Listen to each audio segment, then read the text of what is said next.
नमस्कार, मैं एक बार फिर से स्वागत करता हूं आप सबों का वर्ल्ड ऑफ फाइन लर्निंग के इस प्लेटफॉर्म के ऊपर।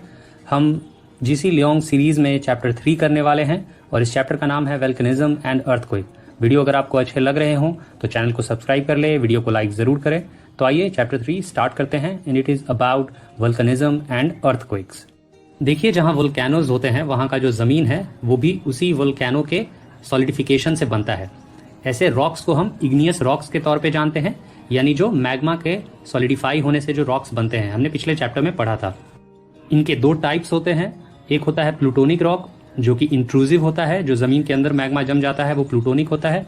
वहीं दूसरा एक्सट्रूसिव होता है, जो कि मैग्मा जब बाहर आके सॉलिडिफाई होता है then it makes extrusive landform. हमने पिछले चैप्टर में इसको प्रॉपरली डिस्कस किया था, आप प्लीज़ उस लेक्चर को जाके देखें।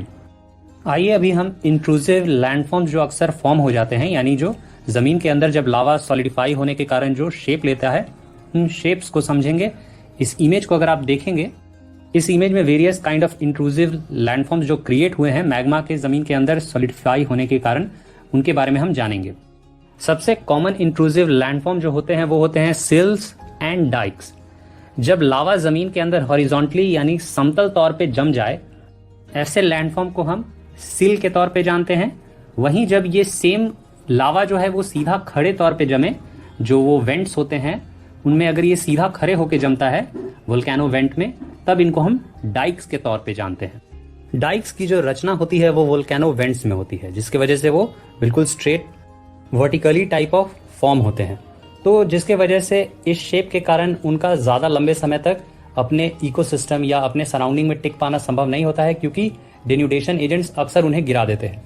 तो डाइक्स के द्वारा डोमिनेटेड लैंडफॉर्म ज़्यादा देखा नहीं जाता है, पर फिर भी कुछ एग्जाम्पल्स हैं, जैसे Cleveland dyke of Yorkshire, Arran in Scotland. इस तरह से कुछ एग्जाम्पल्स हैं और ये काफ़ी रेजिस्टेंट डाइक्स है, इसी वजह से अभी तक बचे हुए हैं। वोल्केनो के इंट्रूसिव लैंडफॉर्म्स में other than sill and dykes other landforms भी बनते हैं, जैसे laccolith, lopolith, phacolith and batholith. आप इमेज में देख सकते हैं इनको, फिर भी I am going to explain them little bit. जैसे लैकोलिथ जो होता है ये छोटी सी पहाड़ी जैसा जमीन के अंदर जम जाता है, तो जब ये बाहर भी आता है तो ये छोटी सी पहाड़ी जैसा ही दिखता है।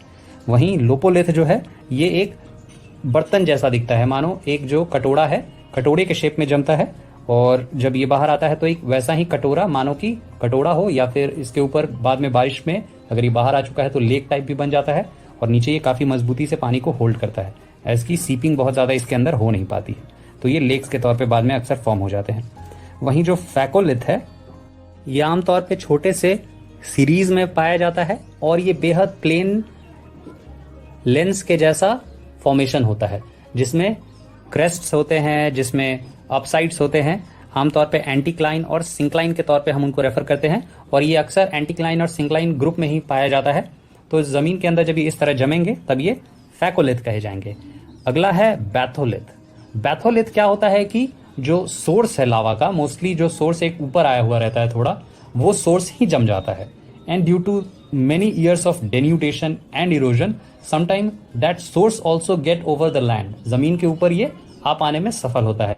बाहर आने के बाद इसकी विजिबिलिटी किसी छोटे मोटे माउंटेन रेंज की तरह होती है। Some examples of this are uplands of Brittany. Also, the Wicklow Mountains of Ireland are example of this. Main range of West Malaysian Mountain is also example of batholith. अब आइए खुद volcanoes के बारे में कुछ जान लेते हैं। वोल्केनो शब्द की उत्पत्ति वल्केनो शब्द से हुई है, और ये एक ग्रीक शब्द है। वोल्केनोज का अक्रेंस आमतौर पे उन जगहों पे ज़्यादा होता है जहाँ प्लेट्स या तो रप्चर्ड हैं या फोल्डिंग और फॉल्टिंग के केसेस वहाँ हो रहे हैं। आमतौर पे फोल्ड माउंटेन्स जहाँ भी बने हैं वहाँ किसी न किसी प्रकार से वोल्केनोज होते ही हैं। अंडरग्राउंड प्लेट्स जो समुद्र के अंदर भी है, जो प्लेट्स आपस में अटैच होते हैं या जहाँ प्लेट्स अलग भी हो रहे हैं, उन जगहों पे भी वोल्केनोज फॉर्म होते हैं। वोल्केनोज का होना वहाँ आम बात होती है। एक जो फोल्ड माउंटेन में अपवाद है, यानी एक एक्सेप्शन है, और वो है हमारा हिमालय। ये यंग फोल्ड माउंटेन होने के बावजूद भी यहाँ किसी वोल्केनो का अभी तक पता नहीं चला है, और ये अपने आप में एक एक्सेप्शनल थिंग है। अगर हम धरती के इंटीरियर की ओर बढ़ें तो on every 65 feet, her 65 feet पे 1 डिग्री फ़ारेनहाइट टेम्परेचर जो है वो इंक्रीज़ हो जाता है जैसे जैसे आप इंटीरियर की ओर बढ़ते हैं। तो ये एज्यूम या ये एक्सपेक्टेड है कि जो धरती का इंटीरियर होगा वो या तो सेमी मोल्टेन स्टेट में होगा, which includes with itself solid, liquid and gaseous kind of materials.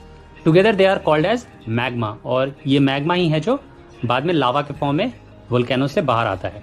Magma के अंदर बहुत भारी मात्रा में कार्बन डाइऑक्साइड, जब ज्वालामुखी फटता है तो बहुत ज़्यादा उसमें कार्बन डाइऑक्साइड, सल्फ्यूरेटेड हाइड्रोजन और कुछ छोटे प्रोपोर्शन ऑफ नाइट्रोजन, क्लोरीन या कुछ अदर वोलेटाइल सब्सटेंसेस इजेक्ट होते हैं।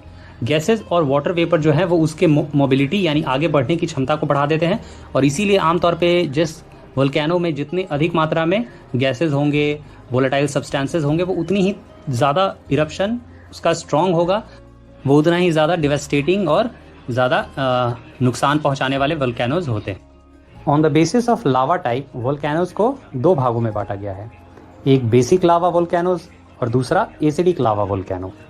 Basic lava volcanoes are hottest of the all. 1000 degree Celsius तक इसके लावा का टेम्परेचर हो सकता है, और ये हाईली फ्लूइड होते हैं। डार्क कलर इनका जो लावा है ये ज़्यादा डार्क कलर होगा, और बसाल्ट, आयरन और मैग्नीशियम में ये काफ़ी रिच होते हैं, जबकि सिलिका की मात्रा इनमें काफ़ी कम होती है। ये है बेसिक लावा के फीचर्स। ये काफ़ी आहिस्ता बहते हैं, यानी काफ़ी धीरे धीरे बहते हैं, जिसके कारण इनका जो हाइट है वो बहुत ज़्यादा नहीं होता है। बेसिक लावा वोल्केनोज का जो माउंट है वो बहुत ज़्यादा नहीं होते, वो ज़्यादातर जो पीछे मैंने आपको लावा प्लेट्यू पढ़ाया था, अगर आप पीछे के लेक्चर में जाए तो वो आपको मिलेगा। लावा प्लेट्यूज बेसिक लावा ही आमतौर पे बनाते हैं, बहुत धीरे धीरे बहते हैं, लेयर बाय लेयर बनाते हैं, और इनकी फ्लूइडिटी काफ़ी होती है। वहीं जब बात करें एसिड लावा की तो ये काफ़ी स्टिकी होता है, चिपचिपा सा। इसका रंग जो है वो बेसिक लावा से हल्का होता है, आमतौर पे लाइट कलर जिसे कहेंगे। जो इसमें सिलिका है उसकी मात्रा अधिक होगी। पीछे बेसिक लावा में आपने जाना कि सिलिका की मात्रा ही कम होती है। मेल्टिंग पॉइंट जो है वो इसका काफ़ी लो होता है, और ये बहुत जल्दी जम जाता है, सॉलिडिफाई बहुत ईजिली हो जाता है। इसीलिए जब ये फटता है तो ये बहुत धमाके के साथ फटता है, और इसके जो स्लोप्स भी हैं वो काफ़ी ऊंचे होते हैं। ये नहीं, ये कई बार माउंटेन बना देता है, और इसके पीछे जो कारण है माउंटेन बनने का, क्योंकि ये ईजिली जम जाता है, बहुत जल्दी एयर के कॉन्टैक्ट में आने के कारण ये जमने लगता है। तो वेंट से जैसे जैसे बाहर आता जाएगा वैसे वैसे ये जमता जाता है। Many a time due to its nature of quickly congealing it gets solidified in the vent itself. ये वेंट में ही जमने लग जाता है, और वेंट का जो गैप है, जो ओपनिंग है, उसको ये बंद कर देता है। दैट इज़ वाई जब अगली बार कभी वोल्केनो में प्रेशर बढ़ेगा तो ये बहुत धमाके के साथ ये वोल्केनो फटता है, और बहुत ज़्यादा डैमेज का ये रिस्पॉन्सिबल है। तो ये ज़्यादा डैमेज कॉजिंग है, और इसमें धमाके काफ़ी स्ट्रॉन्ग होते हैं एसिडिक लावा में। माउंट पेले एक एग्जाम्पल है इसका।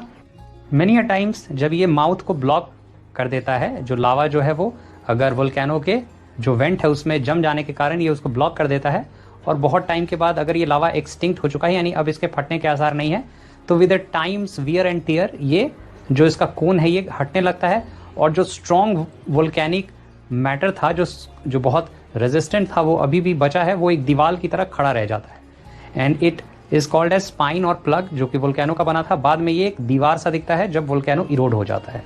Again mount Pele is one of its best examples.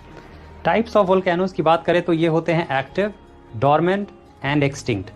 Active volcanoes वो होते हैं जो कि रीसेंट मेमोरी में अभी हाल फिलहाल में कभी इरप्ट किए हैं, यानी अगर किसी को पता है कि रिसेंटली उसका इरप्शन कब हुआ है। वहीं जो दूसरा टाइप है जो कि डॉर्मेंट वोल्केनो का है, ये वो वोल्केनोज होते हैं जिनमें इन फ्यूचर इरप्शन होने के चांसेस हैं। वहीं जो एक्सटिंक्ट है वो वोल्केनोज होते हैं जिनका रीसेंट मेमोरी में किसी को जहाँ तक पता है वो वोल्केनो अभी तक इरप्ट नहीं हुआ है। ऐसे वोल्केनोज को हम एक्सटिंक्ट के कैटेगरी में रहते हैं, बट कई बार नॉन एक्सटिंक्ट वोल्केनोज भी ब्लास्ट कर चुके हैं, जिनका जो हमें अभी तक लगता था ये एक्सटिंक्ट है, but they have blasted.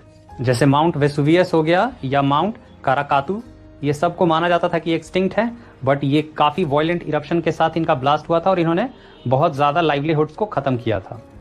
Volcanoes जो हैं वो एक्सट्रूसिव लैंडफॉर्म्स की भी रचना करते हैं। आमतौर पे लावा प्लेट्यू जो है वो इसका बेस्ट एग्जाम्पल हो जाता है एक्सट्रूसिव लैंडफॉर्म का। फिर वोल्केनोज जो है वो लावा डोम्स भी फॉर्म करते हैं। लावा प्लेन्स का बेस्ट एग्जाम्पल है स्नेक बेसिन यूएसए, आप गूगल पे इसके इमेजेस देख सकते हैं।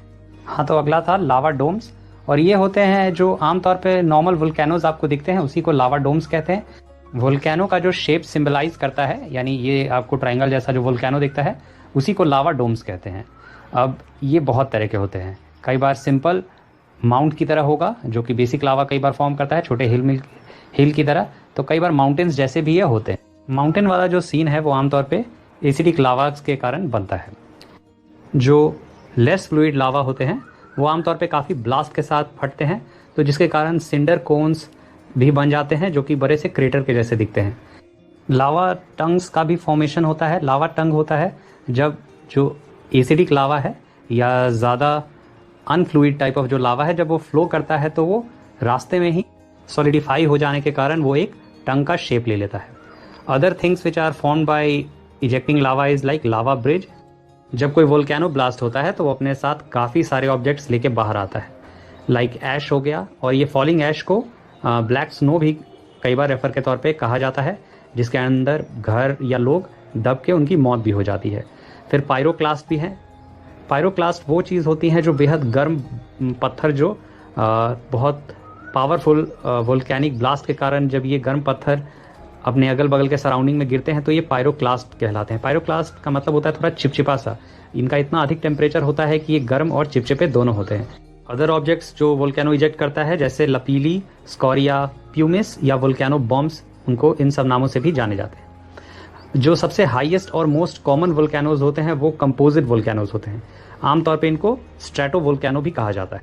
इसमें एक मेन वेंट होता है जिसको कंडुइट भी कहते हैं। वहीं विद द टाइम अगल बगल के भी वेंट्स खुलने लगते हैं, यानी जो एक माउंटेन जैसा बिल्डअप हो जाता है उसके किनारे भी बहुत छोटे छोटे वेंट्स खुलने लगते हैं। इन वेंट्स को पैरासिटिक वेंट्स कहते हैं। यहाँ पे एक इमेज देख के आप इसको समझ सकते हैं।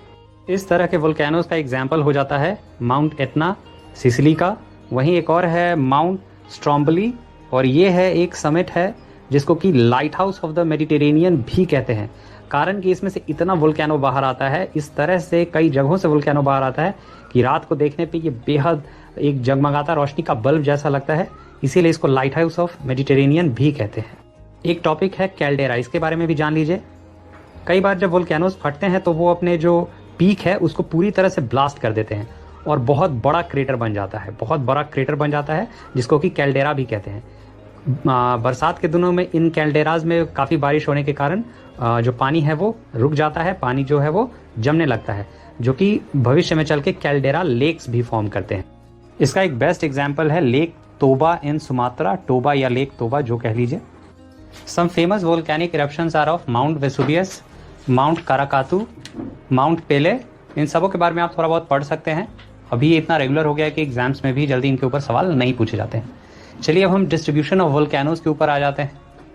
वोल्केनोज आमतौर पे माउंटेन्स के बाउंड्रीज पे, जो कोस्टल रीजन्स है वहाँ पे, या कोई जो फॉल्ट जोन है वहाँ पे पाए जाते हैं। और दुनिया भर में इस वक्त 500 से अधिक एक्टिव वोल्केनोज हैं और हज़ारों डॉर्मेंट और एक्सटिंक्ट वोल्केनोज हैं।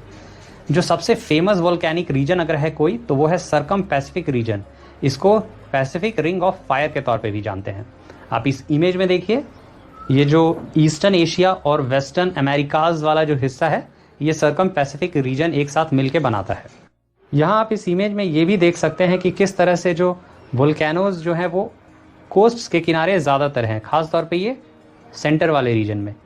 पर इनके ठीक उलट जो आप अटलांटिक का कोस्ट देखिएगा वहाँ पे कंपैरेटिव, खासतौर पे अटलांटिक का जो वेस्टर्न कोस्ट है और अमेरिकाज का जो ईस्टर्न कोस्ट है, उस साइड में वोल्केनोज की मात्रा काफ़ी कम है।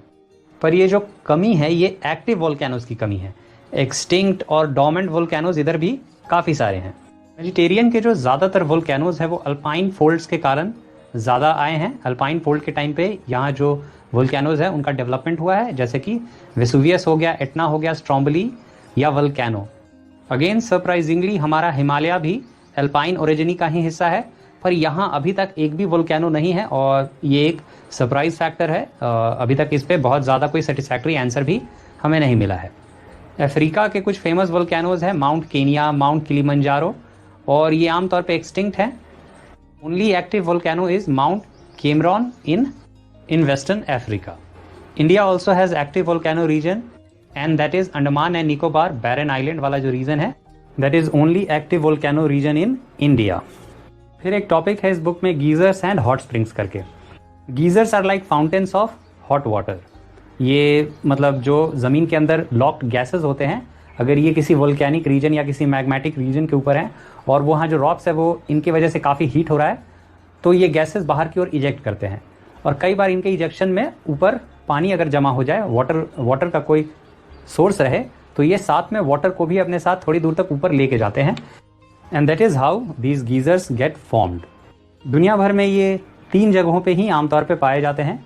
एक आइसलैंड है, दूसरा Rotorua district of north island New Zealand, और तीसरा जो है वो है येलोस्टोन पार्क नॉर्थ अमेरिका, और या फिर United states of America he exact कह लो। बात आती है अब हॉट स्प्रिंग्स की। ये छोटे तालाब से फॉर्मेशन होते हैं और जो पानी है वो इतने नीचे तक जा पाने में सफल रहता है कि नीचे इसको हीट सोर्स मिल जाता है, और ये हीट सोर्स के कारण ही ये स्प्रिंग्स का फॉर्मेशन होता है। तो वाटर जो है वो हीट के कारण रेगुलर मोशन में बना रहता है, नीचे ऊपर जो ठंडा पानी है वो नीचे सिंक करके वापस हीट होता है, and the continuous spring like formation is formed. Japan और हवाई में तो ये टूरिस्ट अट्रैक्शन का काम भी करते हैं। इंडिया में भी बहुत सी जगहों पे हैं, बट हमने उन्हें एज अ टूरिस्ट स्पॉट उतना डेवलप नहीं किया, हमने छोड़ रखा है, भाई जो तुम हो रहने दो। हमारा अगला टॉपिक है अबाउट अर्थक्वेक। अर्थक्वेक जो है, जो धरती जब हिलती है, that is called as earthquake. ये तो आप सब जानते ही होंगे। हर साल लगभग 50,000 से अधिक ही दुनिया भर में अर्थक्वेक आते हैं, भले ही हम जाने या न जाने। आमतौर पे ये फॉल्ट्स जो हैं, जो जॉइंट्स हैं हमारे प्लेट्स में, इनके मूवमेंट के कारण ये उत्पन्न होते हैं। And in the region of population living it can be very disastrous, it happens to be very disastrous. चाहे भुज हो, चाहे दुनिया में कहीं और भूकंप हो, अगर लोग प्रिपेयर्ड नहीं है और आबादी वाले इलाकों में ये काफ़ी खतरनाक और काफ़ी गंभीर परिणाम इनके होते हैं। समुद्र में होने पे सुनामी भी इनके कारण आ जाती है, और 2004 वाली सुनामी कौन भूल सकता है। Also the tsunami which Japan suffered to its most, ये जो रिसेंट पास में हुआ, that is also one of the major example. Earthquake के ऊपर एक सेपरेट चैप्टर है, हम जब वो आएगा तो हम वो प्रॉपरली अर्थक्वेक को समझेंगे। अभी हम जान लेते हैं डिस्ट्रीब्यूशन ऑफ अर्थक्वेक के बारे में। ये वोल्केनिक रीजन से काफ़ी ज़्यादा मिलते जुलते हैं। जहाँ जॉइंट्स है, जहाँ फॉल्ट्स हैं, वहाँ अर्थक्वेक अक्सर आते हैं। जो वोल्केनिक वाले जो रीजन होते हैं वो भी जॉइंट्स के पास ही ज़्यादातर होते हैं, तो उन इलाकों में अर्थक्वेक का आना बहुत आम बात है। जब वोल्केनिक इफेक्ट भी एक्शन में आता है, यानी जब वोल्केनोज भी फटते हैं, तो उसके फटने के इंटेंसिटी के कारण भी कई बार अर्थक्वेक आ जाते हैं। दुनिया भर के 70% अर्थक्वेक सर्कम पैसिफिक बेल्ट में ही अकर होते हैं। जो दूसरा मेजर रीजन है वो है मेडिटेरेनियन हिमालयन बेल्ट, या एशिया माइनर भी इसे कहते हैं, और यहाँ हिमालय के चारों तरफ काफ़ी भूकंप के लिए ये एरिया जाना जाता है। ये काफ़ी अर्थक्वेक प्रोन एरिया है, और अर्थक्वेक यहाँ अक्सर आते रहते हैं। And with this we complete the chapter 3 of GC Leong. If you are liking our initiative, kindly do support us with your likes and subscription to this channel. I hope we are able to produce best of the contents for you. If any suggestion or any remarks, kindly do mention it in the comment box. Thank you and have a nice day, and please do subscribe the channel. Thank you.